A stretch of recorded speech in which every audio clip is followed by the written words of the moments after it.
Indy Mogul. This week on Indy News, I meet Bobby Glickert, the young director of the exciting new web series Drone, starring Lance Reddick and Kenneth Choi. I'll take you behind the scenes to learn how they designed and built the military robot that stars in the show. Hey Indy Mogulers, Griffin here. Last week, the second episode of the sci-fi series Drone debuted on the Yam Yam F channel. And if you're not familiar with the show, I'll let director Bobby Glickert explain.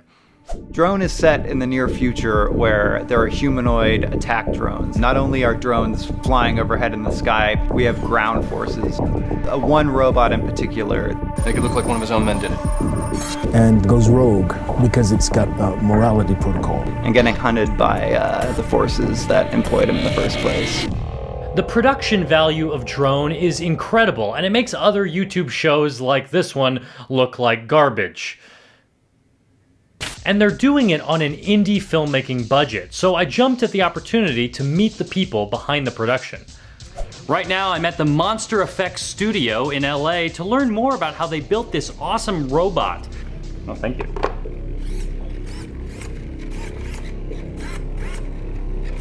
Okay, cool. Mark Villalobos and Ron Karkaska specialize in creatures, costumes, and effects that bring visual stories to life. They're just great, exciting guys. They're very passionate about what they do. We want it to be as good as it can be. It's only got one time it's going to be seen. You know, you want people to really remember him. When I came up with the idea and we knew we wanted to do a robot, the big question is like, how do we pull that off and have it not just cost tons and tons of money? To create a believable humanoid drone, Bobby researched actual military development projects and enlisted the help of several designers who mocked up a few options. You end up picking one, which one's closest to the robot in my head. They do a couple more passes, start to narrow down the focus, then they really go off and they get really detailed with the design and they're like, that's perfect. Some of the designs were pretty non-human-y. But it had to fit for a suit. So the Monster Effects team tweaked the digital model to fit over a human and 3D printed foam versions of the design pieces. This is a vacuum form machine. It heats up a very soft plastic, and then it vacuums over this form and makes a thin armor. Give it an aging so that it looks like it's been, you know, in a war of some sort. It doesn't look too new or too plasticky. The suit, which takes about 20 minutes to put on, consists of breathable spandex covered in plastic segments, wires and other hardware from a military surplus facility, and even binocular lenses as robot eyes. The eyes are really important for me in this because that's where a lot of the emotion comes from. These are more of blast shields. These can close up and save the cameras. We had to do every single take twice because we do every take with practical eyes and then we do every take with tracking markers for the eyes. Our visual effects guys come in and they replace his eyes with fully CG eyes to really get the emotion and complexity that we want. What produces a sad look, excited look, being frightened. That unfortunately, a guy in a suit can't really do.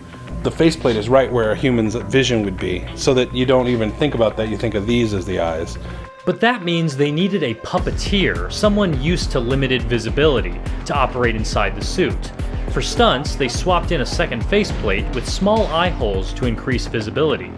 Mark pointed out that a big budget production would create multiple suits for different scenarios, but the Monster Effects team could only build one, and it had to do everything. The suit has to move fluidly with the actor. Running around, getting hit, the fighting was probably the hardest stuff on him. But we thought, if we really make the suit, bulletproof, it could probably withstand quite a bit of stunts. When we finally saw the robot, I was kind of blown away by it. And it was the first time that the whole crew saw the robot, and we brought it in, lit it, got a couple shots off, and then we're just looking at it, and we're like, oh, that's pretty cool. like I think we might have pulled it off. Drone features impressive visual effects, but the production team wanted the on-camera practical effects to do a lot of the work. When you build something from scratch, practically, it gives a lot more presence on set. People can relate to it. We get all the interaction of the actors and the light on set for free, basically. Do as much practical as you can, whether it's smoke, whether it's a robot, and then we'll just enhance it from there. It's all about finding the right kind of servo sounds and the humming, and right now we're trying to find a great kind of processing sound, where I'm debating about whipping out my old college computer and recording it, that thinking sound, you know. Maybe you're an aspiring filmmaker wondering how to break into projects like this. Bobby's advice? Filmmaking is all about relationships. I did a lot of interning and production assistant work. Dive in there, learn as much as you can, because some of the people that you'll end up grabbing them coffee for, they'll end up helping you out at the end of the day. Bobby Glickert, our writer-director. Bobby's great. He's really laid back, but at the same time, he really knows what he wants. Very big search for just great locations that we could afford. We shot at a water treatment center where they're literally, you know, driving tons of raw sewage by us, and then we shot in a desert in about 110-degree heat. I was really impressed with how the suit held up and how the actors actually dealt with it. The whole production in general was a real challenge, but I think it really shows. Working on a web series, the way the industry is, it just seems to be moving that way. And some really, really exciting creative stuff is happening there.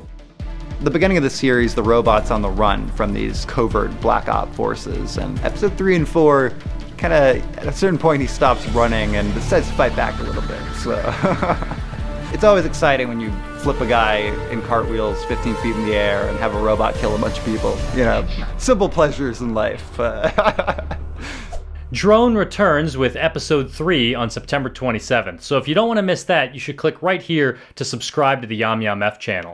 And in the meantime, here are episodes 1 and 2 if you want to see those again. Leave a comment below if you have any questions about the production, and if you enjoyed today's episode and may want to learn more tips and tricks for low-budget filmmakers, you should subscribe to this channel, Indy Mogul, by clicking right here. Thanks for watching, and I'm gonna head out. See ya.